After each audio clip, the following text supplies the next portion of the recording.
La cultura financiera no solo es amplia, sino útil, porque uno nunca se imagina en qué circunstancias se mueve la cotidianidad. Crecen los actores económicos y de manera gradual debe crecer también la cultura financiera, y cada momento puede ser especial para ilustrarnos. Les recuerdo que nosotros cada martes después de la novela podemos conectar con nuestras finanzas.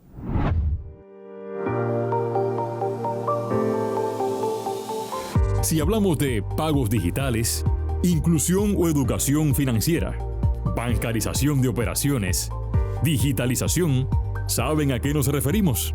Aprender a gestionar tus finanzas personales y empresariales resulta motivación para cada encuentro.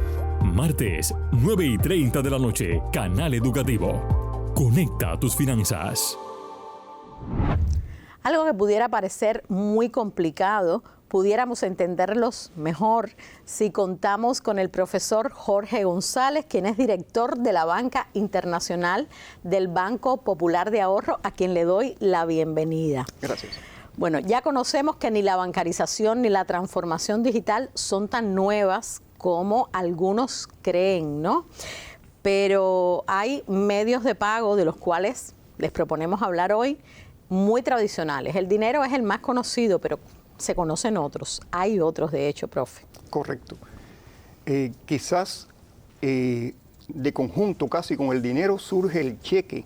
El cheque en un inicio en la historia de las civilizaciones se utilizó para llevar un dinero escrito de un lugar a otro y con ello honrar un pago que podía hacerse fiándose del emisor de este cheque. Bueno, en la actualidad aún tenemos los cheques.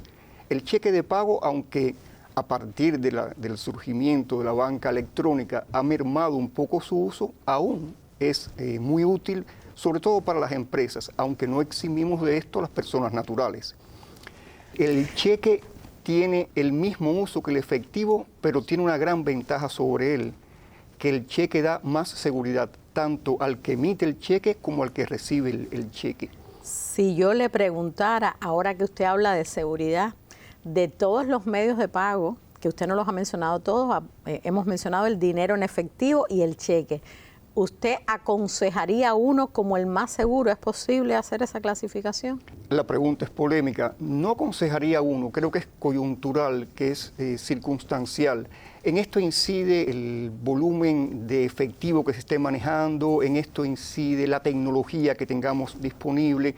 Ahora, el cheque sí es un instrumento muy seguro, como lo puede ser una transferencia bancaria, como lo puede ser el uso de las plataformas de pago, que de esto se va a hablar en programas posteriores con más detalle. Ahora, volviendo al cheque, para emitir un cheque se necesitan unas cuestiones muy sencillas. En primer lugar, que existan dos cuentas bancarias, la cuenta del emisor, la cuenta del beneficiario de este cheque. Aunque después conversaremos sobre los cheques de gerencia, que no necesita uno tener una cuenta bancaria para que sea emitido. Entonces está reconociendo que hay diferentes tipos de cheques, no todos son iguales. Hay diferentes tipos de cheques. Cualquier actor económico puede acceder al banco, teniendo su cuenta en este, puede solicitar la emisión de una chequera. Esta chequera es utilizada para honrar deudas o depósitos en terceras cuentas. A esto se le llama un cheque nominativo. La chequera igualmente tiene la libertad de ordenar al banco que le pague o deposite en una cuenta a un tercero por deudas que haya contraído esta persona que emite el cheque. ¿La chequera es solo para personas naturales? No. La chequera es para personas jurídicas. Es para personas jurídicas. Sí, para personas jurídicas. Ahora, el cheque igual puede ser certificado. ¿Qué garantía da el cheque certificado? Que cuando uno presenta el mismo, ya existe ese fondo, fue separado, fue un poco designado para el pago de la emisión de este cheque. Pudiera ocurrir que un cheque, el cual tiene una vigencia de 60 días, no sea depositado en el banco por el beneficiario de este importe en los primeros 30 días. Y aunque no es correcto, pero pudiera ocurrir que la cuenta quedara momentáneamente sin fondos y el cheque retornaría entonces, por no tener fondo, del cual, para el depósito del cheque, ¿no? El certificado da la garantía de que al ser depositado tiene el fondo ya un poco separado para el pago.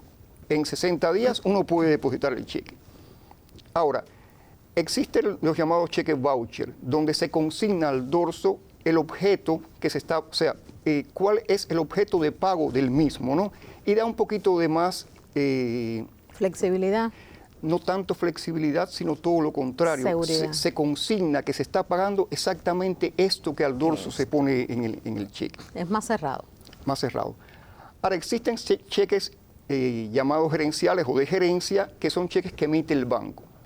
Estos cheques son para las personas naturales y dan una gran ventaja en cuanto a la seguridad, porque permiten, acercándose uno al banco, realizar lo que se le llama una compra del cheque. O sea, uno o de su cuenta o depositando el dinero por ventanilla, recibe un cheque que pueda después con él honrar una deuda, comprar algún bien o servicio y el banco se ve obligado a la presencia de este cheque a depositar en cuenta o dar por ventanilla ese importe con el cual uno recibió el cheque en su origen, ¿no? Si el cheque se roba, no hay problemas. Simplemente se cancela el cheque y se emite uno nuevo, porque este cheque está personalizado. O sea, uno compra un cheque para un pago personal. Esta es la primera gran garantía. Eso es una gran ventaja que tiene el cheque. No tiene uno que viajar con una maleta de dinero abrazada a ella por temor que se la puedan robar. Solo con un papelito. El cheque se puede guardar en un lugar bastante discreto. Y el cheque, si se robase, tampoco ocasionan males mayores, porque el dinero se conserva. Las únicas ventajas del cheque es que se puede trasladar fácil y que es seguro. Entonces, habría también la transferencia. Entonces yo le diría, bueno, profe, cheque o transferencia. La transferencia da una mayor comodidad.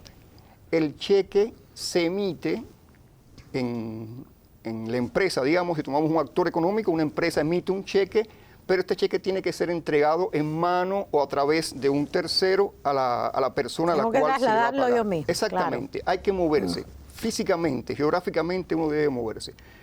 Cuando el traslado es a largas distancias, como puede ser entre provincias, pues es mucho más cómodo, obviamente, hacer una transferencia. Yo diría que siempre es más cómodo hacer una transferencia. Hoy la tecnología nos permite que esa transferencia pueda hacerse desde la propia oficina, con el uso de la banca remota. Para la banca remota solamente se necesita tener, bueno, una PC, una laptop, estar conectado a la red y demás. Pero el banco todo esto lo puede solucionar con el cliente y es un trámite bastante sencillo de lograr. Ahora, la transferencia, le decía, permite agilidad, en primer lugar. Gran seguridad también, porque la transferencia se realiza entre cuentas igualmente, aunque existen transferencias, sobre todo aquellas destinadas a personas naturales, donde uno presentándose en una sucursal puede ordenar una transferencia a otra persona natural y esta, en el caso que no tenga cuenta bancaria, puede recibirla en esta sucursal a la cual ella tiene acceso, que normalmente se busca algo cercano a su domicilio. Bueno, obviamente hay que consignar los datos de esta persona, nombre y apellidos, su dirección para buscar cercanía con la sucursal, el número del carnet de identidad, y con la presentación de este documento, el carnet de identidad, pues se recibe la transferencia. Ahora, la tecnología ha desplazado un poco este procedimiento. Ya por lo general nadie va a una sucursal a imponer una transferencia. Profe, antes de seguir adelantándonos, la transferencia en relación con el cheque, bueno, también deja una traza. Sí. La transferencia es obvio, deja una traza que se puede después revisar, ¿no? O sea, quién emitió, a dónde fue. Por lo general, a no ser que ocurran causas mayores, ¿no? Por lo general, la transferencia es prácticamente inmediata, no en tiempo real, pero inmediata. O sea, uno ordena al banco el envío de una transferencia a otra cuenta y se realiza electrónicamente. La banca remota permite dar otras facilidades, ¿no? Como es consultar su propio estado de cuenta y ahí puede entonces uno saber si recibió la transferencia o no recibió la transferencia. Y bueno, sí, de no recibir el respectivo reclamo y demás. Es muy ágil, es segura, pero no pudiéramos decir que el cheque es mejor o que la transferencia es mejor. No. Cada uno en las circunstancias en que se vaya a efectuar. Es algo natural de que todos nos inclinemos por lo que sea más fácil, más ágil, más moderno. Más moderno, y la transferencia, lógicamente, suplen esto al cheque. Le propongo una pausa y hablando de modernidad, les recuerdo que nosotros contamos con un código QR en pantalla que usted puede visitar y estar en contacto con el Sistema Bancario Nacional. Y les recuerdo que estamos aquí en este diálogo para ilustrarnos cada martes después de la novela. Cheques, letras de cambio, pagarés, cartas de crédito. Ante el avance de la transformación digital en la banca cubana, aún se utilizan con regularidad. De esos instrumentos de pago, el que más se utiliza en nuestras sucursales es el cheque. Después le continúa la letra de cambio. Y por último, las cartas de créditos locales y los pagarés han dejado su funcionamiento poco a poco dentro del país en general. Generalmente utilizamos los medios de transferencia electrónica. El método fundamental. El banco brinda asesoría a todas las formas de gestión no estatal de todos los instrumentos de pago que existen en nuestras sucursales. En este caso conocemos de estos mecanismos, pero ni las empresas nacionales con las que tenemos contratos nos los han solicitado y nosotros no hemos visto la necesidad de emplearlos. Nos es muy cómodo hacer las transferencias, sobre todo con el sistema Metro en línea para la moneda nacional, y es el que más empleamos. Desde que comenzó la bancarización, hemos tratado que todo lo que se haga en nuestras sucursales sea a través de los canales electrónicos. Héctor Reyes Tarragó, para Conecta Tus Finanzas. Y seguimos conversando con el profesor Jorge González, quien es director de la Banca Internacional del Banco Popular de Ahorro. Y comentábamos hace unos minutos en relación con las transferencias y usted decía, bueno, ni cheque ni transferencias, no me inclino por uno ni por otro, sino las circunstancias son las que deciden. Pero hay diferentes tipos de transferencias también. La tecnología ha desplazado inclusive las transferencias tradicionales, donde uno iba al banco, ordenaba una transferencia para enviarla a algún lugar del país. Hoy en día, con el uso de la telefonía móvil, pues se pueden a través de las plataformas de pago enviar transferencias. De esto se va a hablar con mucho más detalles en este mismo programa un poco más adelante, pero no quiero dejar de mencionar que existen dos formas diferentes de ver la transferencia. La transferencia como el intercambio de un monto determinado de dinero entre dos personas y la transferencia como una vía de pago a cambio de recibir un servicio o un bien por ello. Y cada uno se hace en las plataformas de pago por una opción diferente. Ambas desde un dispositivo móvil.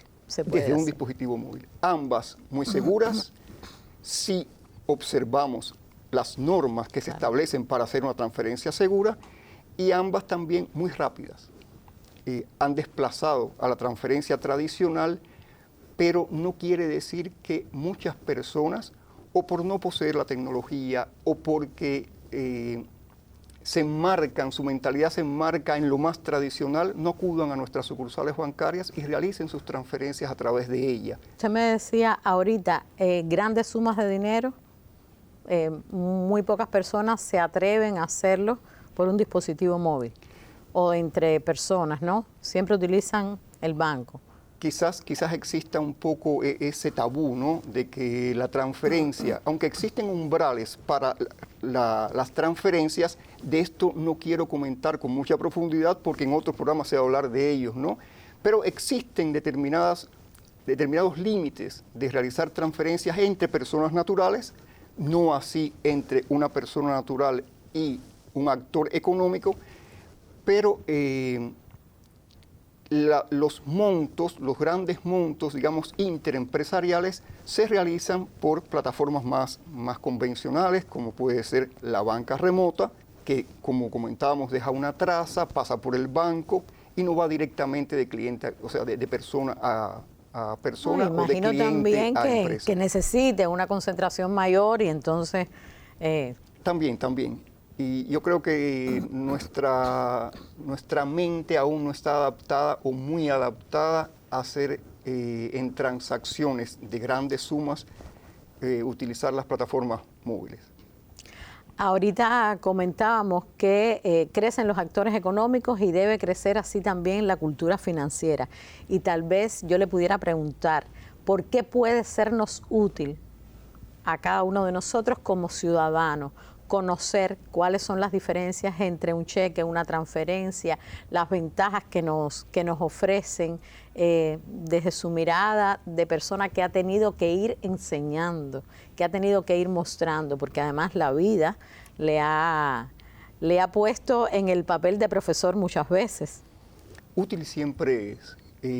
Creo que sobre todo porque rebasa el papel del efectivo. O sea, a veces nos acostumbramos a llevar efectivo en la billetera, en la cartera, en el monedero, y creemos que es la forma más segura, porque lo estamos viendo, sobre todo el que recibe el efectivo, ¿no? Quizás en esto pueda haber un margen mayor de engaño, de estafa, que cuando realizamos una transferencia bancaria, una transferencia por las plataformas de pago o presentamos un cheque. En ello hay una dosis de mayor seguridad, tanto para el que emite como para el beneficiario de la transferencia o del cheque. También hay otros medios de pago, porque bueno, de los medios de pago estamos dialogando hoy con usted en esta emisión y cuentan las cartas de crédito y cuentan los créditos documentarios. ¿Qué diferencias hay entre uno y otro? ¿A qué se refieren? La carta de crédito es un crédito documentario. Existen otros como el pagaré, la letra de cambio, pero la carta de crédito es la más utilizada. La carta de crédito, aunque su uso más común es el internacional, también puede utilizarse nacionalmente.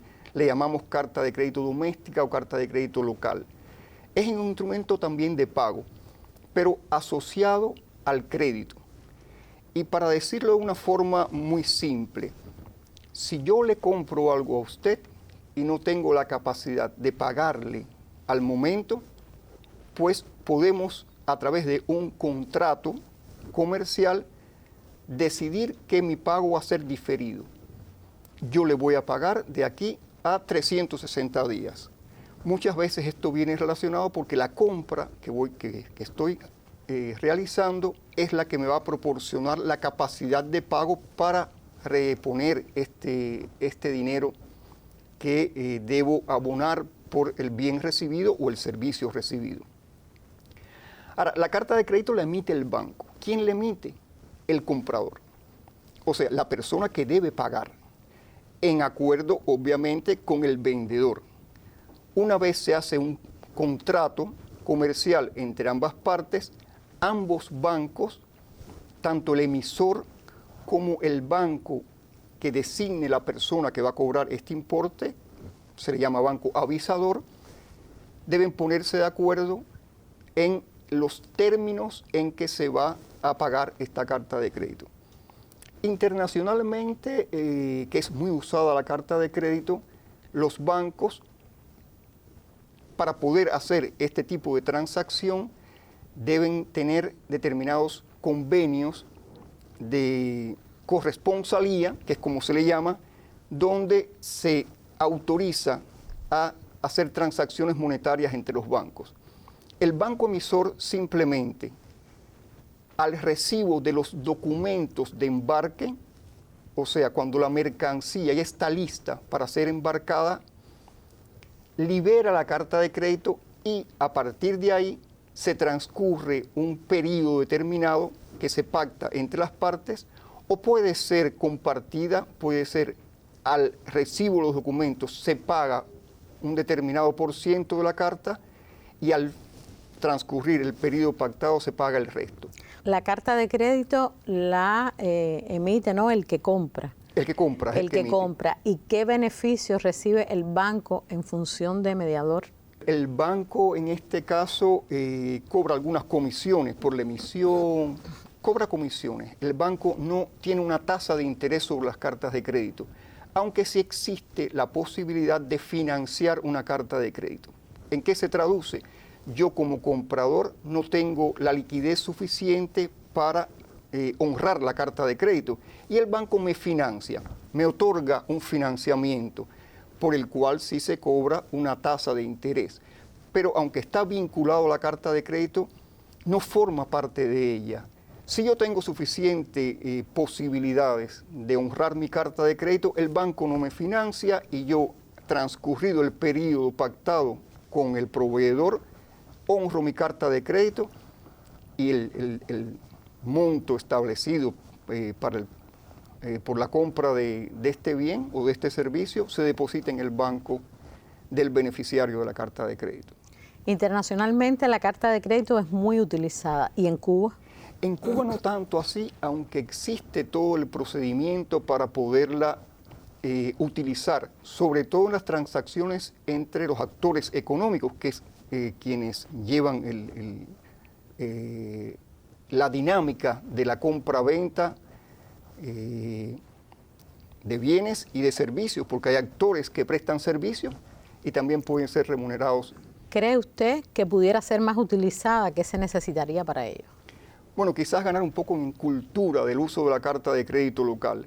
Los procedimientos están establecidos, existe la posibilidad, los bancos están impuestos de cómo operar, existe todo un protocolo no complicado para poder usar este medio de pago crediticio, y que es muy cómodo, tanto para el proveedor como para el que recibe este bien. Ahora, ¿en qué casos mi vecina, que está gestionando un negocio particular, le pudiera hacer necesario contar con una carta de crédito? ¿En qué momentos tendría entonces, qué circunstancias la obligarían o la beneficiarían con tener una carta de crédito? El tema se hace un poco complicado porque me está hablando de su vecina que quiere montar un negocio. Normalmente las cartas de créditos locales llevan algunas premisas. La primera es que tiene que tener su cuenta bancaria, o sea, una cuenta bancaria, tanto el beneficiario de esta carta de crédito que emite el comprador, de lo que necesite su vecina para su negocio, y la cuenta de ella, ¿no?, propiamente en el banco. Y a partir de ahí, bueno, estaría todo el procedimiento establecido para la apertura de esta carta de crédito. Bueno, les recuerdo que nosotros nos podemos siempre ver cada martes después de la novela y que aquí en la pantalla tenemos un código QR que le permite interactuar después de este espacio, si se quedó con alguna duda, con el Sistema Bancario Nacional. Para conectar tus finanzas debes conocer.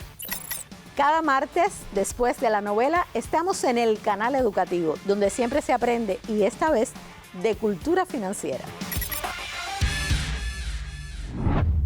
Y seguimos conversando hoy sobre medios de pago. Y ahorita habíamos hablado de las transferencias, pero hay una pregunta. Si yo necesito recibir una transferencia desde otro país. Una persona natural puede recibir de los países donde existan bancos corresponsales con los bancos cubanos una transferencia monetaria por el importe que se imponga esta en el exterior. ¿Por qué hago la acotación donde existan bancos corresponsales? Normalmente la transferencia se hace entre dos bancos que tengan un contrato de corresponsalía. El uso de terceros bancos encarece la transferencia. Es posible realizarla, pero encarece la transferencia. Porque sería, bueno, no puedo enviarte directamente la transferencia, la hago a través de otro banco y quizás a través de otro banco, y cada banco cobra sus comisiones por el envío de las transferencias. Pero la transferencia bancaria puede ser desde el exterior a recibirse a una persona natural, o en cuenta, o a cobrar en una sucursal. Para ello se necesita conocer el código que identifica al banco. Se le conoce como el código SWIFT porque es la plataforma de mensajería financiera que se utiliza para el envío de las transferencias. Esto los bancos lo tienen, lo pueden proporcionar a los clientes y luego queda el tema de las comisiones. Las transferencias se imponen normalmente en 3 formas para el cobro de las comisiones. O toda la comisión la asume el que envía la transferencia, o se comparten las comisiones entre ambas partes, o toda la comisión se asume por el que recibe la transferencia. ¿Y el banco? El banco cobra sus comisiones, pero a través de los convenios que están pactados. Que se pactan con los bancos corresponsales. La transferencia, le comentaba que puede ser a una cuenta o puede ser a cobrar en una sucursal. Igualmente, como las transferencias nacionales, una sucursal la más cercana, la persona se cita, cobra su transferencia, o sea que existe la posibilidad también de recibir transferencias. Y además, entre los medios de pago, ahorita hablábamos de las cartas de crédito, pero también existen los créditos documentarios y todos tienen alguna ventaja. Dentro de los créditos documentarios también existe el pagaré, que se utilizó durante mucho tiempo, se utiliza aún, y existen las letras que los bancos realizan el descuento de estas letras, ambos muy útiles, sobre todo para las empresas, para los actores económicos, y los bancos tienen en su haber el uso de estos medios de pagos también. Bueno, ya usted al inicio me decía, yo no aconsejo uno u otro, las circunstancias son las que definen qué medio de pago se utiliza, pero usted sí aconseja que tenemos que seguir ganando en cultura financiera, porque para conectar con nuestras finanzas es imprescindible. Sí, las finanzas se modifican, avanzan, se amplían, se enriquecen y la persona debe ir a la par de estas posibilidades que dan los bancos. Obviamente tenemos que seguir todos ganando en cultura financiera. Muchísimas gracias, hemos aprendido muchísimo en esta emisión y yo les recuerdo que cada martes, justo después de la novela, nos podemos encontrar porque es una manera, un momento para ilustrarnos, porque la cultura financiera es beneficiosa para todos, para usted y para nosotros. Nos vemos. Los canales que tenemos hoy en nuestro país está el ATM, cajero automático, que todo el mundo lo conoce, los POS, tenemos la banca telefónica, que también lo conoce mucho nuestro pueblo. Y que también se integra a este proceso de digitalización, de bancarización. Tenemos la banca remota, que es otro pago electrónico que son pasarelas propias de los bancos para personas naturales y personas jurídicas. Y tenemos las pasarelas de pagos muy conocidas también, Transfermóvil y Enzona.